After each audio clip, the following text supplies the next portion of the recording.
Sir, సనాతన యోధుడైన పవన్ కళ్యాణ్ గారు, సనాతన ధర్మ పరిరక్షకుడైన పవన్ కళ్యాణ్ గారు అసలు హిందువులకు ఏమైనా ప్రమాదం జరిగితే అసలు తట్టుకోలేని పవన్ కళ్యాణ్ గారు హిందూ ధర్మం ఎక్కడైనా ఎవరైనా ఏమన్నా చేసేస్తారేమో సెక్యులర్ కంట్రీలో అని బాధపడిపోయే పవన్ కళ్యాణ్ గారు దీని గురించి ఎందుకు నోరు మీద పట్ల? గోమాంసం పట్టుబడింది తెలుసుగా. మీరు హిందువులేగా అప్పట్లో బాప్తీసం తీసుకున్నారా? ఇంకా క్రిస్టియానిటీలోనే ఉన్నారా? బాప్తీసం తీసుకొని వదిలేసి మళ్ళీ హిందుత్వంలోకి వచ్చేసారా? హిందూయిజంలోకి 187,000 కిలోలు గోమాంసం. ఇది ఆ కోల్డ్ స్టోరేజ్లోకి ఎలా వచ్చింది? ఏ ప్రాంతం నుంచి వచ్చింది? ఇది తెలుగుదేశం పార్టీకి సంబంధించిన ఒక నాయకుడిది అని చెప్తుంటే దాని గురించి మనం ఎందుకు నోరు మెదపట్లేదు?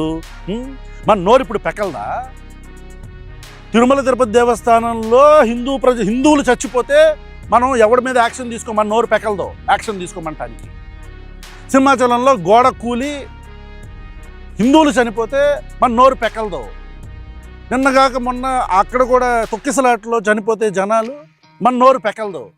ఈరోజు గోడౌన్లో వైజాగ్లో 180,000 కిలోల గోమాంసం. అంటే ఎన్ని గోవుల్ని చంపుండాలా?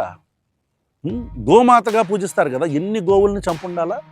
ఇప్పుడు గుర్తురాట్లేదా మనకు సనాతన ధర్మం? ఇప్పుడు హిందువులు గుర్తురాట్లేదా? లడ్డూలో కల్తీ జరిగిందని చెప్పని తెగ గింజేసుకుంటున్న పవన్ కళ్యాణ్ గారు దీనికి ఏం సమాధానం చెప్తారు?